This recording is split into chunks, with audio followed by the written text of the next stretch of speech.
Do you ever want to ask agents certain questions like how do they go about submitting you for parts? What does it take for you to sign with an agent? What are they looking for? When is the best time of day to contact them so you can ask them questions? Well, you are in for a treat because I got to interview Hayley Littman of the Littman Talent Group, and she was spilling the tea on everything actors need to do, where they make mistakes, how they can up their game. So, without further ado, let's dive into the conversation. Haley, I want to know what are some mistakes that actors make when they first try to get represented by you? Actors try too hard. They put on, like, I think that you have to be really authentic when you come to meet an agent because we want to see the real you. We don't want a pretense. We don't want somebody who's not really what we're going to be selling to casting. So for me, it's like I want to see your essence. I want to feel your energy. I want to know who you are as an actor, as a person, so that I can sell you appropriately. So don't be nervous to meet us.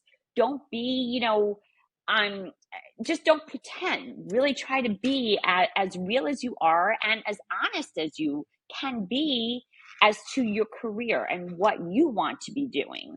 Don't let agents influence you as to if you want to be doing more TV or film or indie stuff. Like, be truthful, honest about where you see your goals, and an agent should be able to listen to that and see if you guys are vibing to on the same page.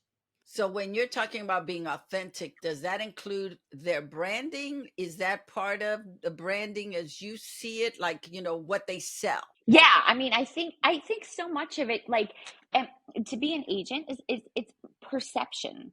I think it's really like when I meet a prospective client, I'm looking at them, I'm listening to them, I'm feeling them to see the roles that I think that they visibly could be booking. And then I look at the reels and their credits and seeing if all that lines up. If they're super quirky and comedic, then those are the kinds of roles that I feel like they're resonating with. Not saying that you can't change the wheelhouse once you start going, but it's if you're just starting out, stay in that, how casting is going to see you, how agents see you, and then you can always break away and really shine and do your own stuff. So would you recommend that they stay in that for at least a season, or is it maybe 2 seasons that they stay in that same genre of branding that they have? If they're the young mom, they should stay there for maybe a season or two before, instead of going, I feel like a stakeholder in a company this week. I don't want to be a I want mom. to be corporate. Right. Yes. I mean, I think so much of it is like when I do a breakdown, I personally do a breakdown. I don't have assistant. I want to do it all because I'm hands-on. It's my eyes. So when I do it, I'm going to look at it. I'm going to read the breakdown and I'm going to think of my client list, my roster. Who do I think can play these roles? And then I'll go back to casting. Who does casting know? How has casting cast these clients of mine before? And then, the key is just to get clients in the door and then let casting decide, hey, they're great for this, or maybe they could be doing for this role instead. So it's like just always being on casting's mind and let casting decide where they feel as though this client of mine is best fit. I'm going to keep on spinning the wheels and putting them in. Let's just say there's a breakdown and they're looking for the CEO, and my girl has been a favorite of this casting office. I'm going to make sure I'm going to put them in that CEO role because they know this client's expertise and what they can do. And they're like, oh, maybe we never thought of her as that. Let's give her a shot, kind of thing. So it's like just always to the gentle reminder to casting, hey, these are my clients and maybe they could be good for this. Give it a try. So one of the things actors are always bitching and complaining about regarding agents is that they don't call them, they don't send them out, they don't. I'm trying to think of what those are the top two. Trying to think of another one. They don't call, they They don't don't send them email them out, back. they don't Right. email them back. They can't. Mm-hmm. They ghost them. They don't know where they are. So Yes. I want you to share some light from an agent's perspective where the actor may be going uh may have the wrong information. Gosh. Okay. So I take it like this. When I started agenting 15 years ago, I was had three children of my own. I had moved from the East Coast to LA, and I knew I kind of didn't want to be a manager. A manager to me was more hands holding, kick love, just a little bit more nurturing. I was like, nope, have three kids, don't want to do that. An agent has a larger roster, and it's all kind of like about productivity. How, can we get them in the door, moving on, just on off, done with one project, on to the next. So when a client comes to me, I say, when we're having a meeting, like, please, I beg you, do not call me during the day. Because I am inside my computer, I am doing the breakdowns. I really need complete concentration when I am working. Unless you're on fire, unless there's a major emergency, please don't call me, email, text me. Like, okay.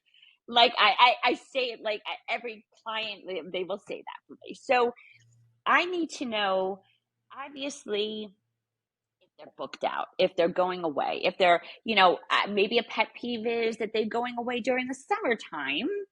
Back in the day when things were busy, summertime was the beginning of episodic season, July, and people understandably go away, but then you want them to be here so they can audition. Now things are different with self tape. So I need to know a little bit about what their schedule is. I need to know, I find that you can't help but have your personal life mesh with your professional life when you're an actor. You can't help it. So if, let's say, something is going on personally with you and I don't know about it, but you've been a booker, I've always been able to get you out, and then all of a sudden it goes quiet, then I'm going to be like, of course I'm going to think in my head, my paranoid head, what the heck did I do wrong? Why isn't this clicking?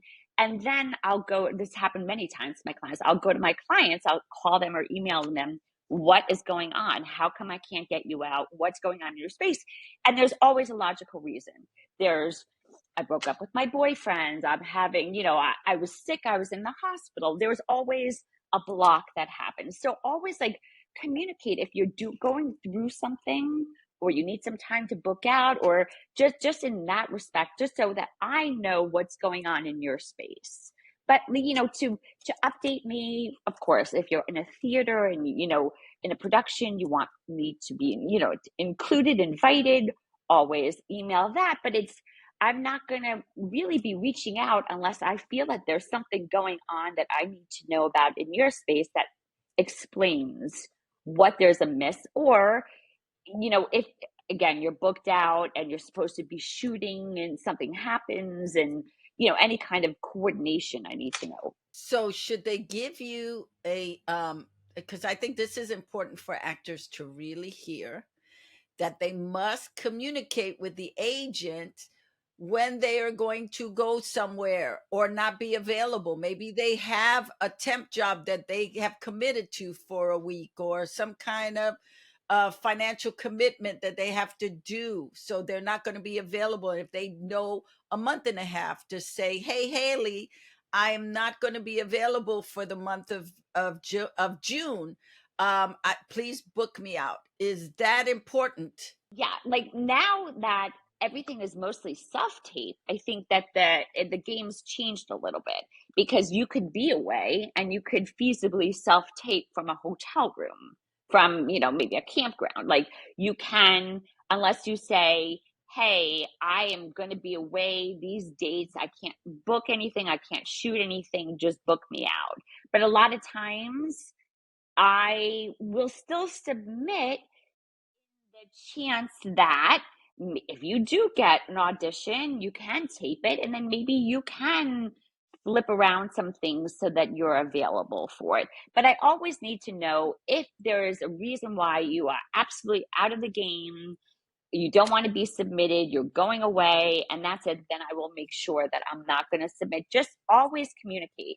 I once had a client that he booked something and he was in London and he had to be in LA in 2 days. It was like, why didn't you tell? Like, what? And the manager knew, it didn't tell me. I was like, what's going on here? No, this doesn't fly. Like, I always, because it's not only a representation of you, the actor, it's a representation of me, the agent. So we're both on the line. If there's no communication, then we're both going to look like fools to casting.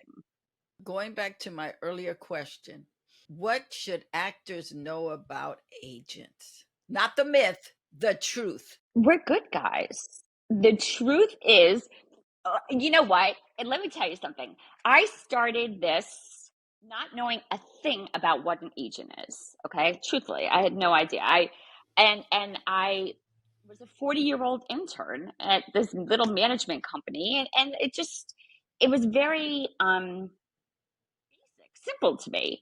You meet somebody, you kind of feel who they are, their perception, and then you, as an agent, we have to build the relationships with casting directors, and we have to have our clients trust us and know that we are doing everything in our ability to get you in the room. So we're the good guys. It's a relationship. It's a completely balanced relationship. We're not any better than you. You're not any better than us. It's synergy.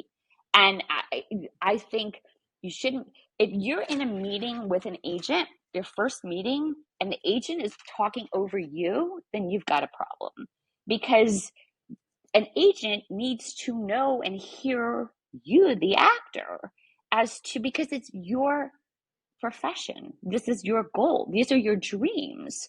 If an agent is trying to sell you on them, they're not listening. To me personally, that's not what an agent is. An agent to me is it's we're hearing you, and we're just trying to be the Oz, trying to make your dreams and trying to make it all come true. And there's no power play in here. It's just an even, everybody wants to work, everybody believes in you, the actor, and we're just trying to get you into where it is that you see yourself in your future. That's as simple and Pollyanna as I can get. Well, to me, an agent has a thankless job because you're in the middle between the talent and the booker. Mm-hmm. To me, when I get the audition for my client, that's my, like, as silly as that sounds, that's my little win. I'm like, because then it's up to the client to, do the amazing tape. And then obviously negotiating and getting names and stuff like that, that's just like the cherry on top. But you get that instantaneous gratification when I get the audition. That's what keeps me going, because I'm like, casting does like me. My clients are good. Like that's my way of making it feel better. And then you just have to release it and just know that your actors are going to do a kick-ass job with the audition and see what happens. I heard you say that you like your clients to get coached for roles. I do. Why? It's just different perspectives. I think when a actor reads a scene, immediately they think they know the direction that it should go. And there should always be that way, because an actor should always go with their gut. But I think when you're talking about coach, just a new perspective, I like a coach to show different ways. When I'm going to upload tapes, I want to have like at least two different takes on a scene, because especially if you're not in person, you really have no idea what casting's looking for. So, to have a coach, to have a different perspective, I think an actor should always go with what feels comfortable, but I think you want to be able to show different sides to a character, to a scene. And that's why I think coaching is always the right way of doing it, especially if it's a coach that you believe in, that you know, that you trust, that they know who you are, then it's a win for me. I'm a big believer that every actor should get coached no matter what. But I Definitely. heard you make that comment, so I wanted to give you the opportunity Yes. to share that because we don't hear that enough. We don't hear what the agent believes, what they feel is necessary for the actor. We want you to book it. I mean, that's the bottom line. We want you to book it. We want you to be the star. So it's like we want every option possible for you. So it's not just do a one trick pony. Try to do as many different sides and try to see things as openly as possible when you're doing a role. So that's why different perspectives, as long as it aligns with you, as long as you're not saying, "Oh, I don't really like that, but I'm still going to do it because I believe the coach is right." No, like you always have to put your own take on it. That's what I think is really important too. I'm a big believer that actors should intern at an agency so they can understand what the agents go through day to day. Um, what's your take on it? The problem is most actors think that they can do anything. Most actors like would could see a breakdown and be like, "Oh, I could do that one. Oh, I could do that role. I could do that role. I could do that role." Where and for me, at least when I'm submitting to casting, like I try to be super precise and super selective with my clients when I'm submitting because I know care and consideration. I tell my clients, just like I said to you, please don't call me during the day unless you're on fire. And I take that care and consideration to casting. I'm not going to submit 12 people on a role. I'm going to submit 3 people on a role that I think are the best out of my roster. So I think, sure, an actor should know the runnings of an agency, but I think that it's such a personal viewpoint of an agent as to who you're submitting on, who you're working with casting with and on. Like for sure to see the amount of breakdowns and to see the different descriptions, there's definitely trends that happen within casting every season. So to be up on that, I think every actor would be great to know. But I think so many agencies run so differently that as long as they understand the makings and what our days look like, and then they can help us help casting book them if everyone's on the same page. You don't want the actor to call you during the day. When is the best time for them to reach out to you? Um, if their house is burning, if they are If their burning house is up. burning, okay, then I would say before 10 a.m. Again, things have changed so much. So it's like I would have said before COVID, before 10 a.m., call me. Now, they could call me anytime, truthfully, because the amount of breakdowns has slowed down significantly. That, during the day, it's not like I'm slammed with 30 breakdowns that I have to do a day. So it's just different now. I mean, texting, I'll always text somebody back if there's a problem, or if they, and they can text me, "Hey, can we talk for 20 minutes?" And then I'll, give them like, "Okay, give me an hour or so," or whatever it is. I think that that's the best way. So between COVID and the streaming services, the the casting has changed, right? Because you had mentioned earlier that the season usually begin in July, Mm-hmm. episodics. So you would start in Mm-hmm. July and go through April, November. May. Oh, yeah. through November and then have your little break, then Mm-hmm. come back in Yep. January and then go For until pilot May, season or and mm-hmm, then mm-hmm. June you'd be down. How is the Correct. schedule now? What does the Hmm. season look like, or is there a season? I'm truthfully, there was the strike last summer. So now, everyone was expecting that things after the strike would really pick up significantly. It hasn't. I think there's on the street, people have different um ideas as to why there hasn't been as much production, but it's all rhetoric right now, so nobody really knows. There should be, I think streaming less, more reality, less episodics, however you're going to balance it. It should be like, truthfully, I'm not even sure how it's going to fly anymore. Um, Pilot season has turned kind of year round. So it's not like it used to be after Sundance, like January, end of January, beginning of February, used to traditionally begin pilot season. Hasn't really happened like that. So it's kind of like pilots are filtering in throughout the year. People are saying now they're not expecting things to pick up again until fall of 2024. So then I'm thinking that probably maybe July, August, like as it always used to be, episodics will pick up again.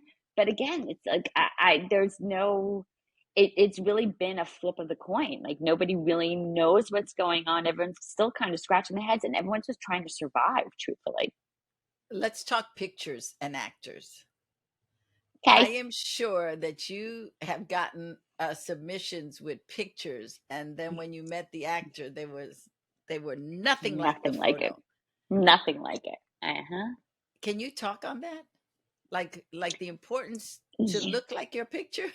So, oh my God. Like, we want to see you. I want to see you. I don't want, and I say this all the time, I don't want a pretty picture. I don't want this editorial, like, beautiful, glamorous shot. Like that goes on your fireplace in a beautiful frame. And you could say, look how gorgeous I am. I want to see you. I want to see you and be able to, like, from your eyes, what characters can I see you playing? What characters align with your attributes? So I don't want to see super rudimentary pictures, put it that way. Like I don't want to have you in a scrub and say just so I could say, "Oh, you're a doctor." Like there's you could be a professional shot and then I could say, "Oh, lawyer, doctor, CEO."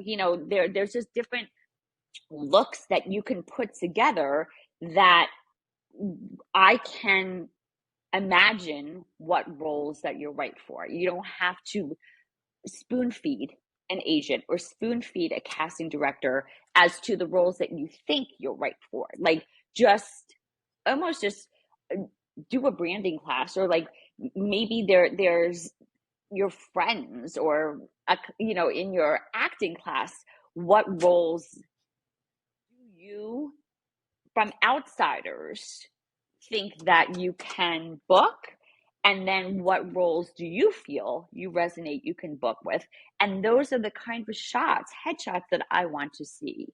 I want to see really like who you are, like who I can look at you and say casting is gonna, even if casting doesn't know you, with how you look, casting can say, oh yeah, she can play the part for that. And then they look, at your materials and all of Mhm. that stuff and put you in the mix kind of Going back to actors wanting to play everything, I think that is thing. you hit you hit the nail on the head. Actors think they can play everything, Yes, and the actor's they job can't. is to know what they specialize in and know what they will Correct. never be cast in, even though they might be able to play it on Want to. stage. Because Yes. stage is Yes. different from film and Different. television. So Absolutely. that there is something to be said about knowing how you are being cast for film and television.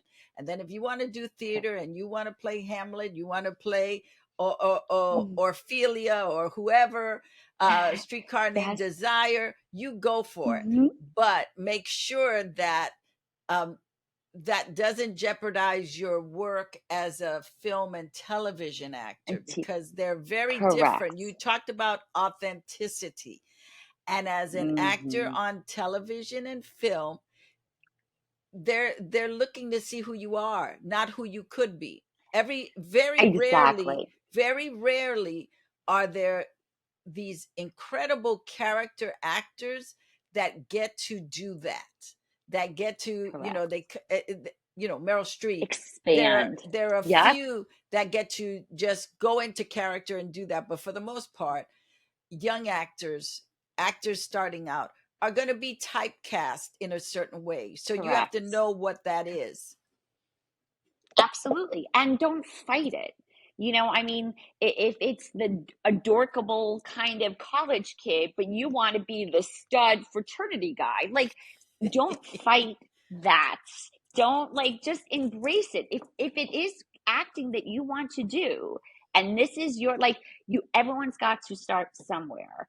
And everyone, like, don't, in your mind, you know that you can play these things, but then the professionals around you, your team, your reps, whatever, whoever it is, are saying, of course you can, but we need to get there eventually.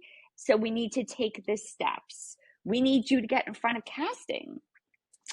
Again, it's so much of it, although it's my perception, your perception as the actor, those, we're not the gatekeepers. It's casting who's the gatekeeper. So we have to sell you to casting that you are the perfect person for this role. And the only way you're going to get that is headshot, your reel, your resume, and then if they know you and they know your kind of work, and if that, your, almost like your essence, does that fit with the show that they're casting? Does that fit with the movie that they're working on? And then that's when, now that the self tapes is a little bit more leeway, that they'll be able to see more tapes, where in a session they're allotted. I think you just have to, everyone's got to stay on the same page, and there's got to be trust. I mean, if you have to be able to trust your reps that they want you to work, they want you to get in the room. You talk about um, the relationship between the actor and the agent should be Hmm. trust, care, and Hmm. consideration. Heck yeah. Unpack that for me. Amen. Amen to that. I'm so you have, I really don't understand it, and I'm sure I'll get a lot of haters for this one, but like the bigger agencies have the assistants doing the breakdowns, doing the actual submitting, and occasionally, I guess maybe the agents get on the phone when clients call, but to me, it's a relationship. How can you have somebody else taking your place?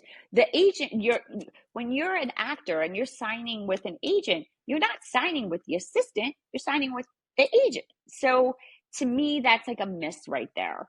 But so when I sign somebody, they have to know that I'm working for them and that they're going to give me their 100% as much as I'm giving them my 100%. That when a tape is due, they're going to have it done professionally. They're going to coach. They're going to give me a few takes on it. It's not going to be at the 11th hour. If the tape is due at 6 o'clock at 5:59, it's not just being uploaded. So I work professionally. I also think that there's something that my professional um, rhetoric maybe affects, and I attract those kind of actors who are as professional as I am. So it's like attracts like. The kids who are just getting off the bus in Hollywood, who are super green, and have no idea about it, I don't know if I'm the right agent for them, because I have expectations, because I'm giving them, that's where the care and consideration comes.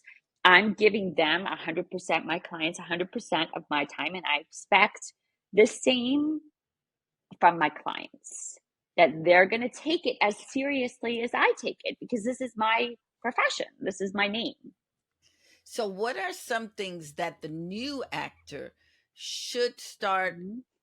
uh, paying attention to, bringing forth with them when they are looking for an agent?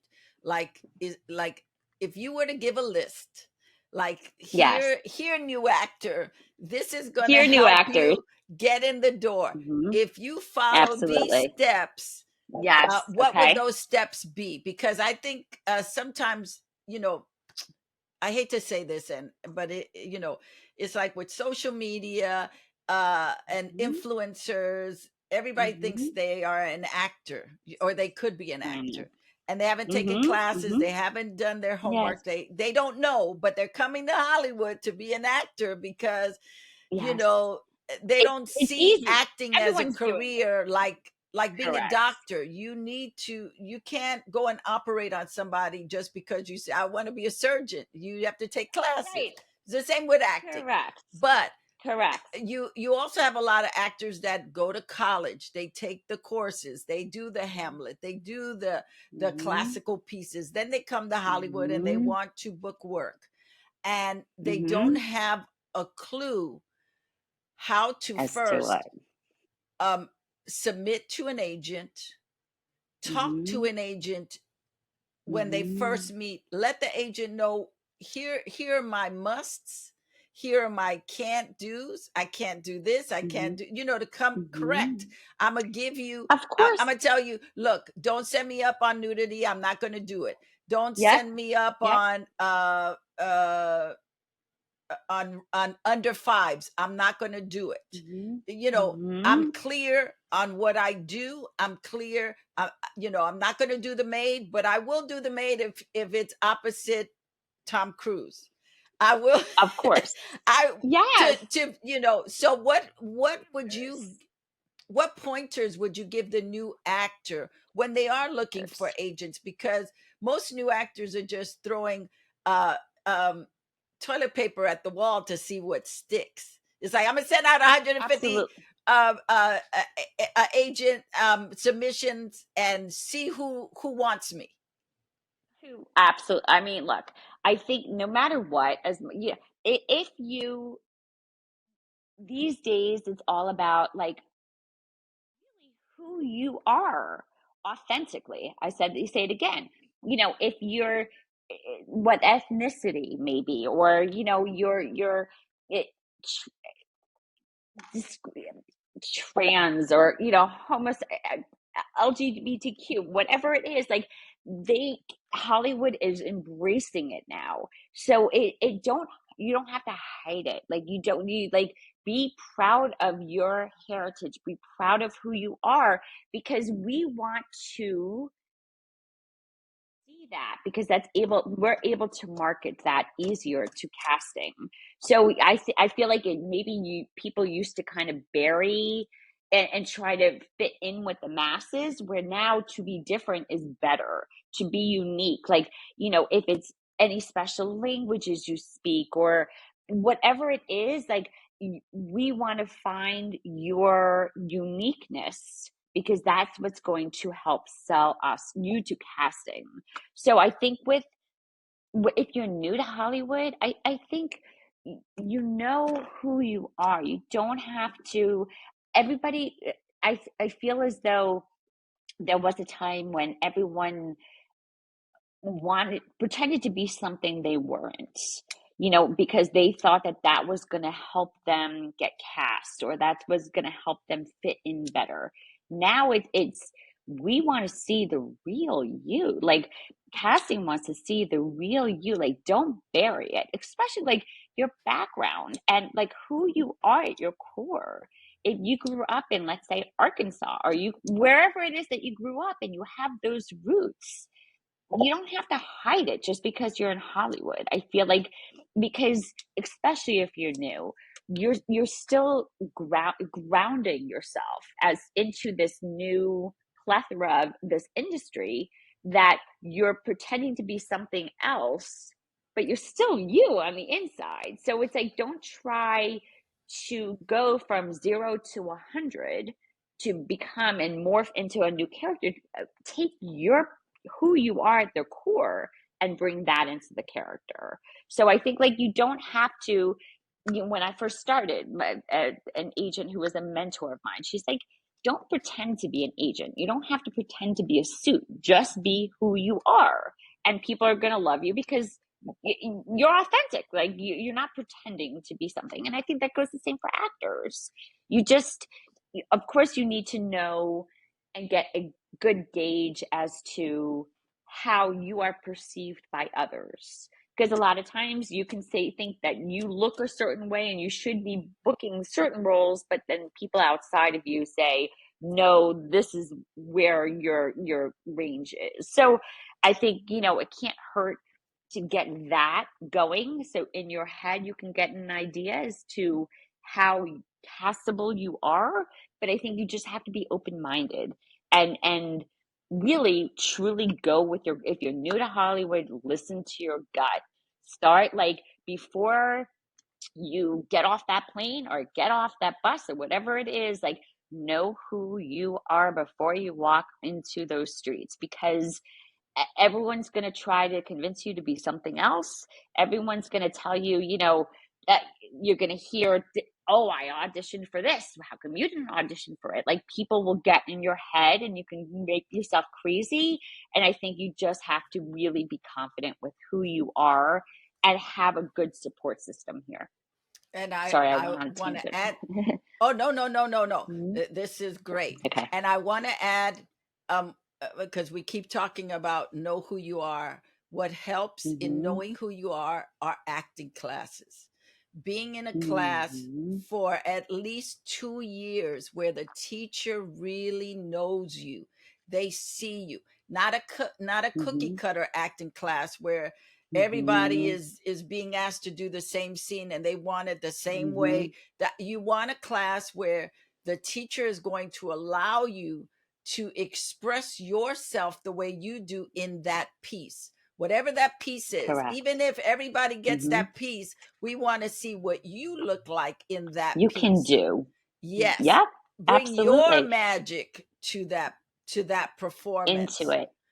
and that And way. and an actor, sorry, I didn't No, mean it. no. The actor should be able to audit classes, because you know what? I feel like what's right for you doesn't necessarily mean what's right for actor A or B. Some actors probably like the different styles, different forms of classes, and you have to also like be able to feel the energy in the classes. And can you see yourself happy here? Then great, that's where you go.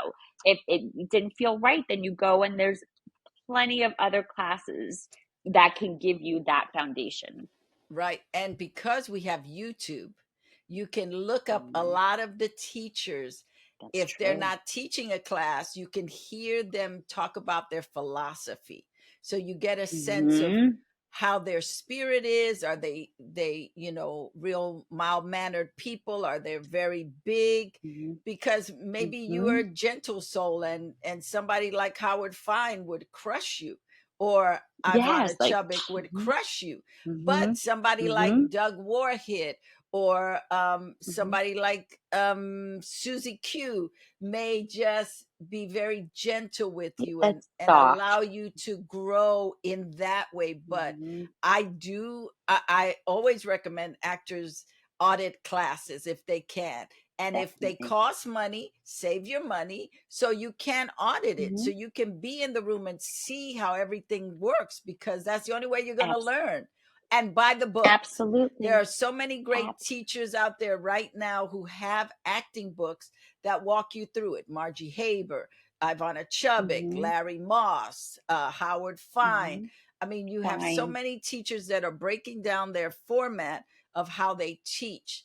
So, and Mm-hmm. because of the pandemic, you also can take a class on Zoom with a lot Class of those online. teachers. They, if they don't have a Yeah. regular class, they might have a special introduction class, or we're just doing this one class, and then you still get to see how the teacher moves. So there's no reason why you can't find the right fit for you, because there's 100%. so many.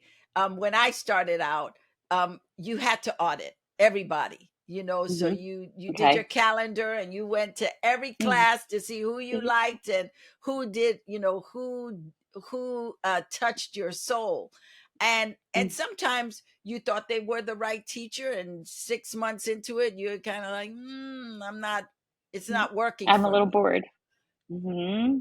But the three things that you mentioned that works between the agent and actor, that should be, because they're relationships, right?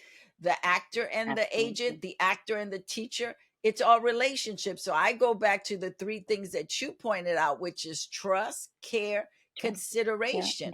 You got to consideration. trust the Definitely. acting teacher, you got to care about the work you're doing, and you got to be Absolutely. considerate of the other actors in the room, Of because course. you Of are not course. working by yourself, you're working with them. And With the team. so that is a really important thing that you brought up about the auditing. So I want to go back to the beginning actor, because I feel like we don't give them enough information when they I go know. out, I and know. so they I they know. blow a lot of opportunities in the beginning, because they're all over the place. Yeah, you don't want to feel desperation. You don't want to like, you don't want to be desperate. You don't want to come off as an agent never wants to be desperate. An agent never wants to feel a desperation from an actor. There's got to be when you're it's probably an overwhelming feeling.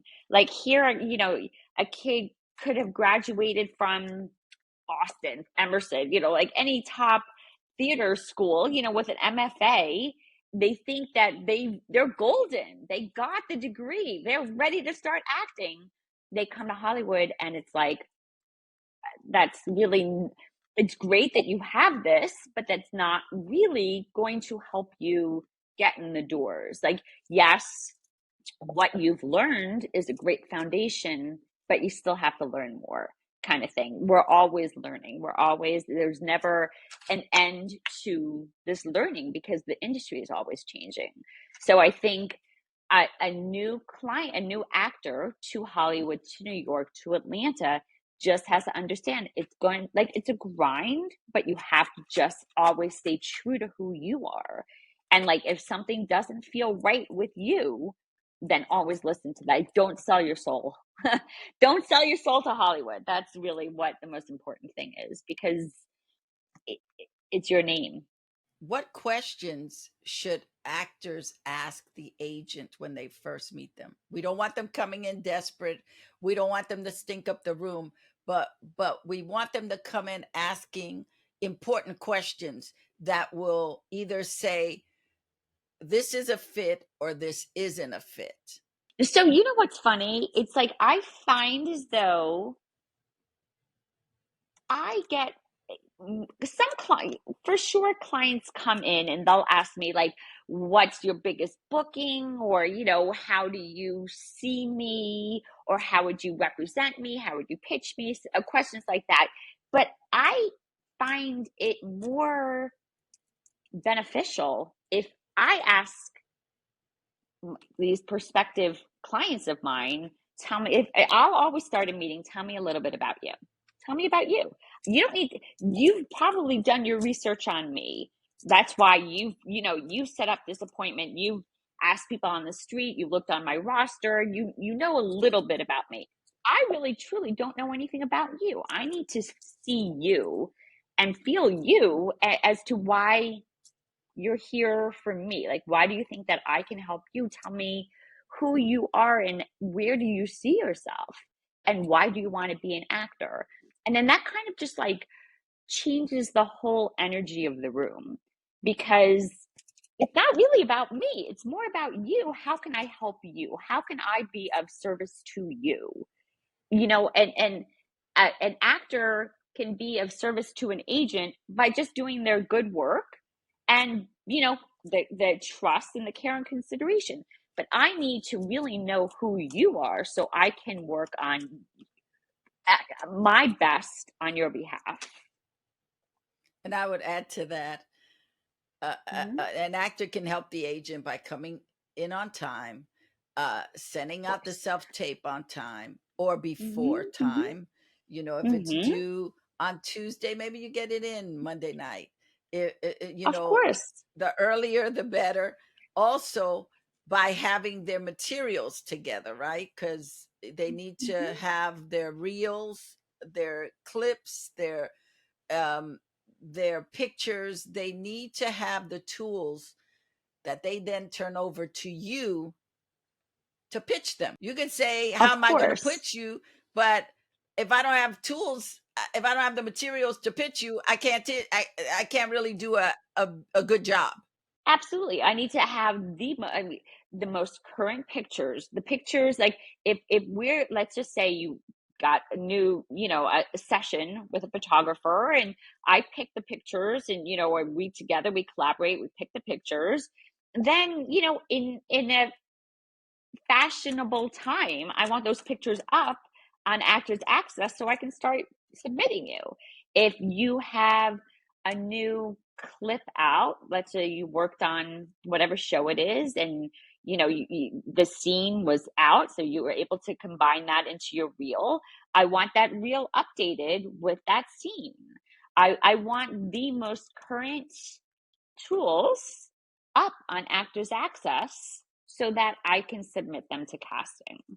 I don't, it's, I think that there's the spoon feeding, that's really not what I have the expectations, I guess, that this client of this new actor of mine wants to work as much as I want them to work.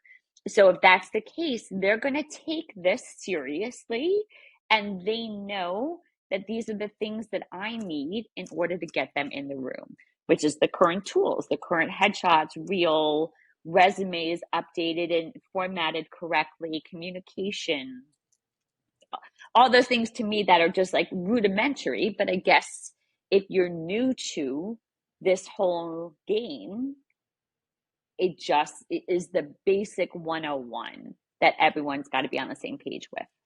What would your suggestion be to actors regarding social media and using that as another tool to help them get bookings? I mean, I'm not a huge social media person. It's not saying that it doesn't work. I mean, I think I'm kind of just old school on that. I'm I don't know how much casting really looks. It's probably a question for casting necessarily. If casting is looking on your social media to see if you booked this new indie, is that going to help them?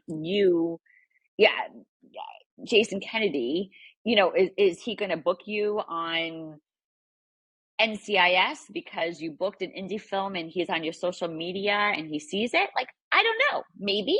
I mean, that's not, um, I think it's so maybe specific to the casting director, specific to who the actor is. It can only, I guess, again, if you're proud of your work and you want to be showing it to people who aren't necessarily in your immediate circle, then I guess social media is a great platform for you to um, showcase your work. I don't know necessarily if that will parlay into future bookings, possibly, maybe.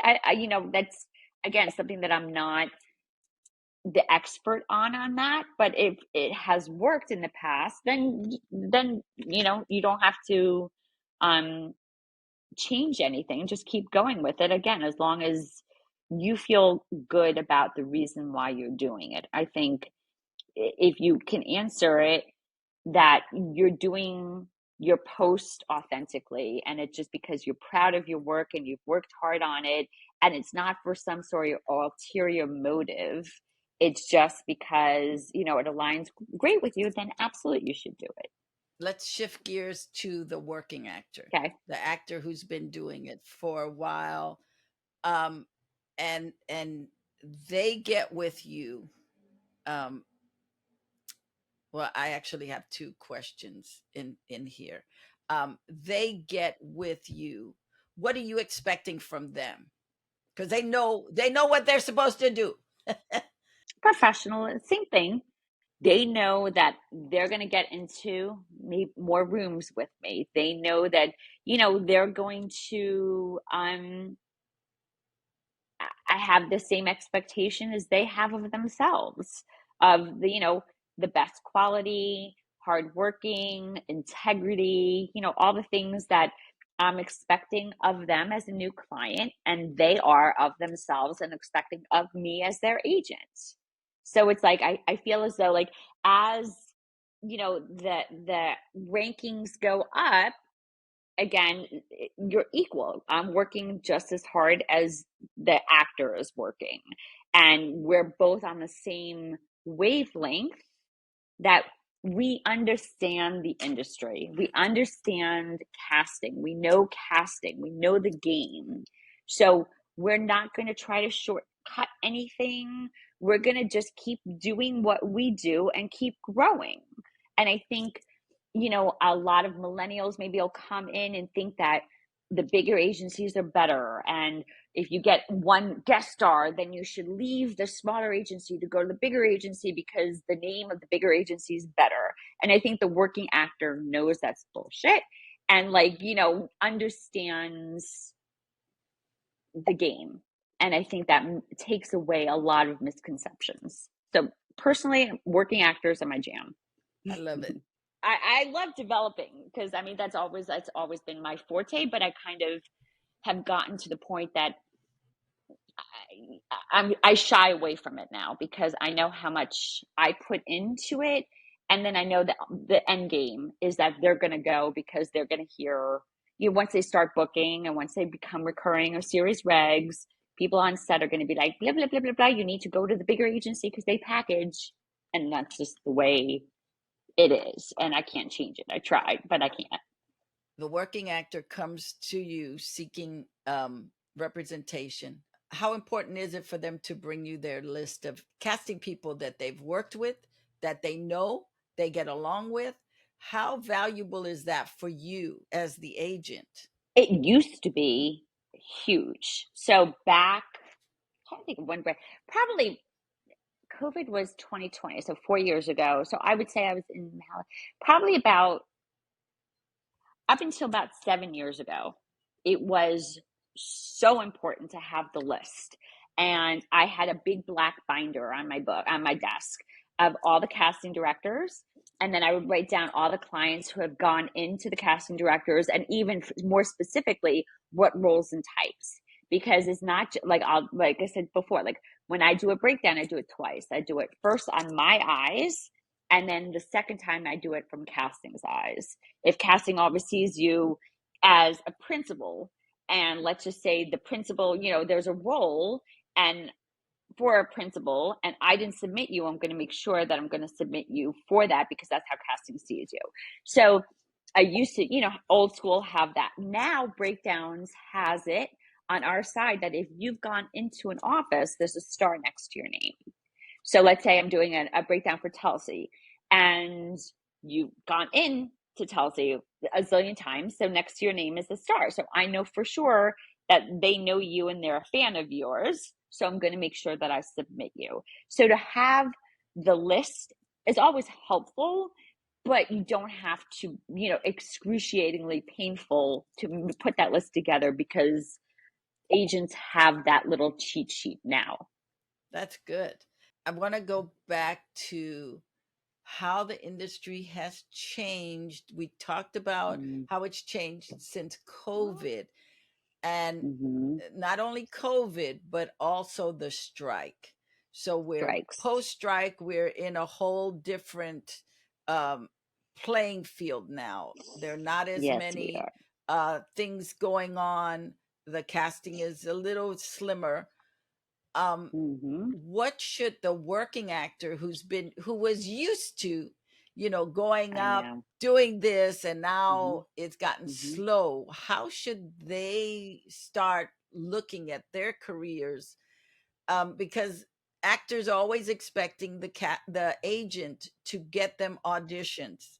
I think the best thing that anybody can do right now is to create their own content, create their own scenes. Let's say, if an actor sees themselves as playing, a specific role and they haven't been able to book that role or even audition for that role, create a scene and really don't like do a high quality camera, high quality like film, lighting, all that stuff, and just do a kick ass scene that you could maybe even combine it onto your reel, because there's so many different platforms and so many different streaming services that nobody really knows what's real and what's made up, kind of contrived. So if you can create something that really looks like it could be something on TV or something on then and highlights you as the actor, then you should be doing it. Or even writing, create your own short. Just always be, I mean, an actor is a creator. So it's just like the more, if you're sitting around twiddling your thumb, what the hell am I going to do? There's no work, blah, blah, blah, blah, blah, then you're going to go quiet and like everything is just going to shut down on you. So you just always have to create and write and or sing or do whatever it is that you need to do in order to keep that light flying and flickering in you. What's something that you want actors to know, just in general, that you feel like they keep getting it wrong?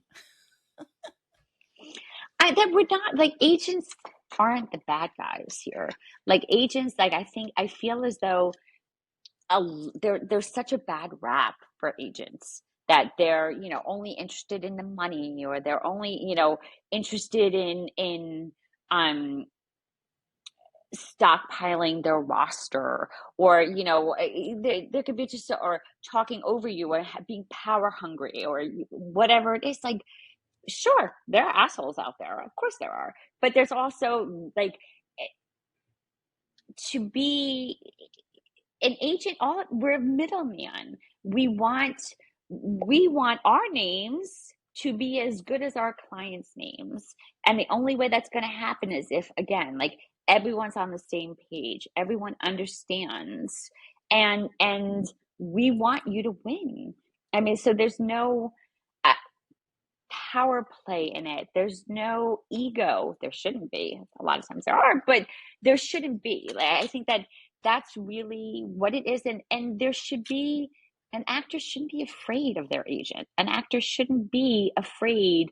Just you know, an actor should trust that your agent is doing everything they can to get you in the door, because they want to make money too. They want to see you succeed. So, to ask, can I see a submission report? I understand. I understand why actors ask that, but then it's sort of like a little twist in my back when somebody, like a twist in my neck, like are they not trusting me that I'm not submitting them? Where I know they are, but they want to understand what the No, miss they're not. is. They're not trusting you. No, no, they're not trusting you. That I mean, I'm sorry, they're I not. know. They're I saying, I know. and I I think that's because there is no relationship. I think when you have a relationship, if I have a relationship with you and I know how hard you work, I'm not going to be, so Yes. what'd you do for me this week? How many Right. auditions did you submit me on? And I think that's the disconnect between an actor and an agent, is that, okay, you're now my agent, and where are my Mhm. jobs? And not understanding, wait a minute, that's not their job. Is their job is to submit you on stuff. It's your job to get the Correct. job. It's your job to get the Correct. job. They're just submitting you, and they only get 10% of whatever you get. They don't make Our money if job you don't make money. our job is to get you in the room, to get you the audition. And if you're not trusting that your agent is doing everything in their power to get you in the door, get another agent. I mean, that's really as simple as it is. If you don't feel as though you're you don't trust your agent that they're submitting you, then there's a disconnect that there has to be either a discussion or you have to see what else is out there. You have to, is it you? You know, are you saying to yourself, oh, well, I have an agent, so I don't have to do anything anymore? Where are my auditions? It must be the agent's fault, not my fault. It's the agent's fault. So is that the problem, or is there really a rift, an issue? How did you feel when you signed with this agent? Did you feel that, that you wouldn't be heard? Then that's a problem. I believe actors have to work a little harder to um, have a relationship, right? So if you tell me Yeah. as an agent, listen, I'm busy during the day, don't call me during the day, Hmm. then I'm going to ask Hmm. you, well, what's the best time I can check in with you? I just want to do a check-in. I want to be able to, is it a text? Can I text Hmm. you just to say, hey, I met so and so casting at a friend's house. I did this, I did that. Can I give you that so you know what I'm doing? I'm in this class. I just started a web series. I'm creating a web Hmm. series. I'm doing a one person show. Um, Hmm. I think what happens is actors get lazy.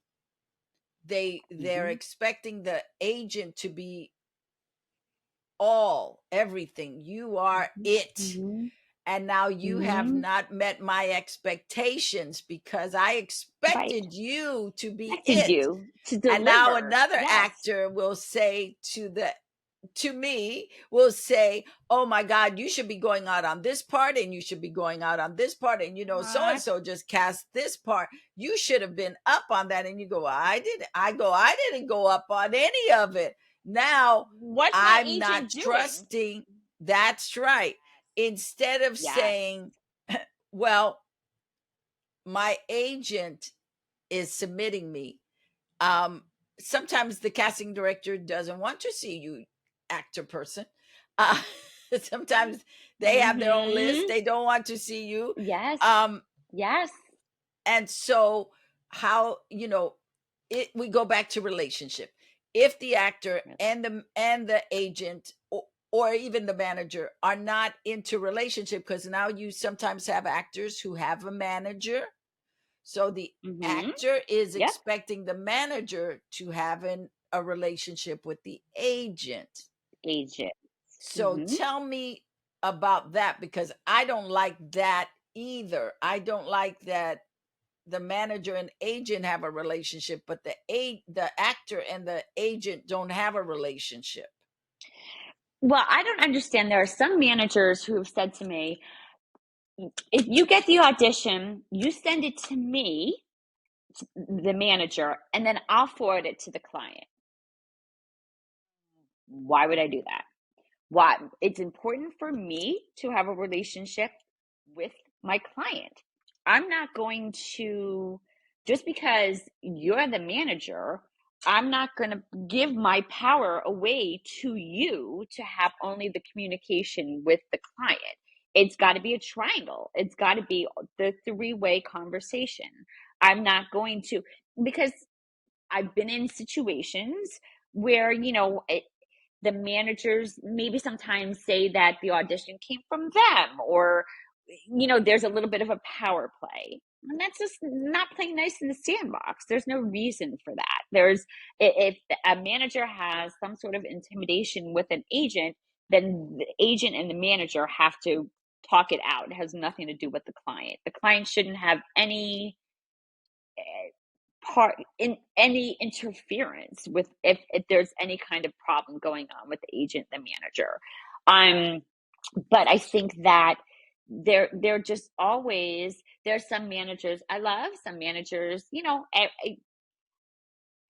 I not necessarily the list, but I know the reputations and I know what I've experienced personally. So if a client says to me, oh, guess what? I signed with this manager already, then it's done deal. I can't really put my 2 cents into it. But hey, Hayley, I'm thinking about a manager. What do you think of blah, blah, blah? then I'm going to be honest and tell them what I think about blah, blah, blah. Um, so I think, again, it's relationships. It doesn't necessarily, I don't, if they ask my opinion, I will share it. If they choose not to ask my opinion, then I'm just going to keep going, doing my thing until there's an issue. And then when the issue is, I will for sure stand my ground into what I believe is the right thing. A lot of actors, I think, feel as though having an agent and a manager is helpful to them. And it's not always helpful. Um, Yeah, not always it's helpful true. because you're Not paying always. 25% or more. And what, Hmm. at the end of the Yeah, day, what are you really getting other than your ego stroked that you can say, well, I've got a right. manager and an agent and you're barely paying your rent. I don't know that you have to be very business savvy at that moment to go, is this manager really developing my career? Because that's what a manager is supposed to do, is Manager. develop the career of the agent. I believe Correct. that's what the manager does, And, not but necessarily there's so just many who are, go ahead. no, there's so many, I think, managers who are submitting to, so the take that I get is like, if you have a manager and an agent, sometimes you get double the amount of auditions and possibilities, but you are paying double the amount of commission. So that's like the trade-off per se. Yes,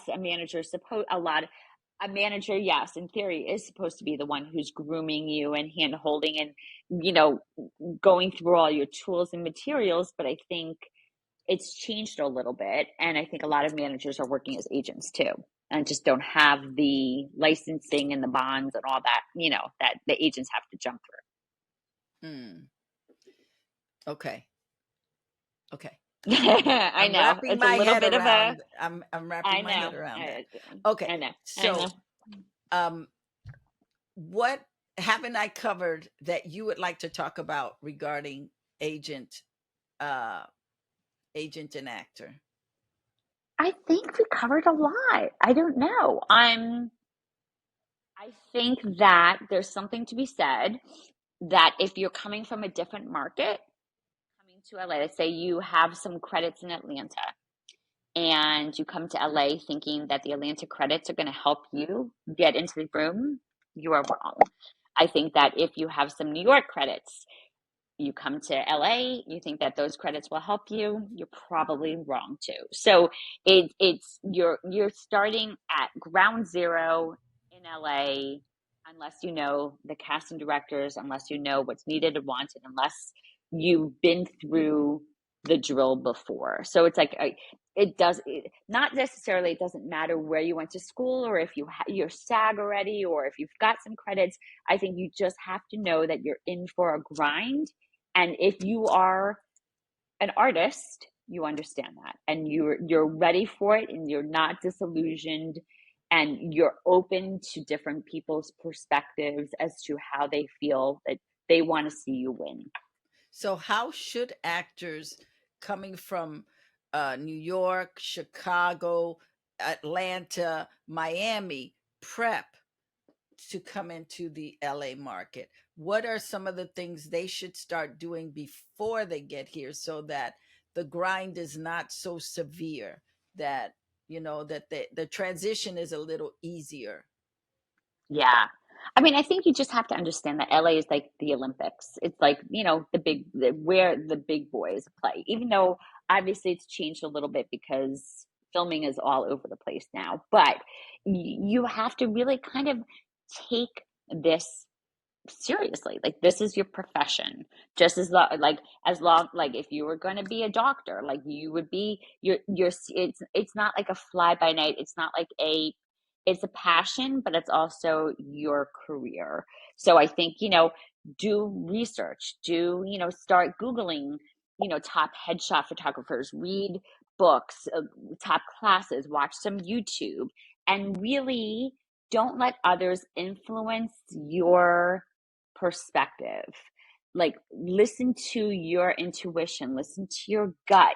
If you are let's say you enter, LA, and you LA casting or Actors Access, and there's a student film or a low budget film, and to audition you have to go through a shady alley in, Hollywood, and it just feels a little creepy to you. Don't do it. Don't do it. Nothing is what This is your career. This is your life. If you got offered a role and you have to do something that you feel uncomfortable doing, I don't care how much money you're getting paid. Don't do it. It's more than just the dollar amount you're getting. It's more than saying, I booked something. This is something that you have to live with for the rest of your life. And this is something that you should be always proud of. So it's like, just always make sure that what you're doing feels right with you and feels right. And it's not because it's a certain name of an agency. And if I go to CAA, this is going to be best for me. It might not be. They might be shoving you because they don't want you auditioning against their top actor. You've got to kind of So ground let's talk yourself, about that, especially here. because with commercials, Uh-huh. it's not Mm-hmm. quantity. I mean, it's not quality, it's quantity. So they'll Quality is have, quantity. right, they'll have uh maybe 10 people that look like you, Mm-hmm. because they're looking Mm-hmm. at who's going to book what, and then that's open and how they go. With The odds. theatrical, Yep. what's the difference with theatrical when you're looking for a theatrical agent and you are of a certain type? I mean, I don't play the game. Like I just don't. I mean, there are some agents that, will stockpile. I, I like having one or two types, one of two of each kind of a type, just in case, let's say one of my guys is booked and the other guy is free, so I like to have a little bit of flexibility, but I'm not going to stockpile my roster of all the same type. I know, people that have been actors that were kind of convinced to go to a different agency because the agents were like, we love you, you're great, blah blah blah blah blah, and then it just to find out that they were shelved because they were competition to clients that they have. So it's really, you have to do your due diligence and look to see on their IMDb roster what types they have, this agency has on their roster, who is similar to you, and then you can even call an agent out on it. Hey, I look like blah blah blah. Would I be a conflict? Well, why are you interested in signing me if you've got other types that are similar to me? Like I want everything. I don't want just all the same type. And again, like, you have to kind of not think that agents are conniving, because most of us aren't, but there are some that aren't necessarily looking out for your best interest. And again, so that goes back to your gut and your instinct. And really, if you feel something's off, then call them out on it. Mm, that's good. That's good. Hmm. So you have a book coming out soon. What's I your book do. about? I do. You know what? It's kind of my take on this industry. I think I finished it during COVID. And it was a little bit like, after rereading it and re-editing it, I felt it was a little too um I, I'll say Pollyanna, very like simplistic. This is LA and kind of a landscape of what an agent is. And then since, I think, COVID, and since the strikes, and I've changed personally. I've had a lot of like great life changes, whatever, that my perspective has changed on it. So I think it's more about like the truthful side of it. You can tell who I am, and it just in my words of, because I had no experience. I wasn't an agent in New York. My entertainment industry experience was like, after college, I worked in New York City for production for a TV show. And I was like, oh, I love this industry. But then I got married and kids and blah, blah, blah. So then when I came to LA, I was like, I want to get back into this industry. I love it. So I had no idea what an agent was besides Ari Gold on Entourage. So I was like, yeah, that's not me. And so it just kind of like an outsider's look as to what an agent does, and kind of like how I weirdly became successful at it.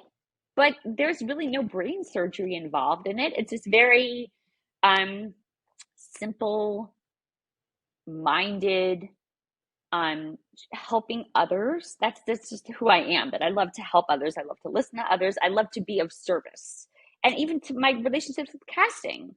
I I won't be overzealous with them. I'm not going to be pitching them a zillion times. Like it's that care and consideration thing that I'll send to them, that I'm just a nice person. And like, that's all you need to be.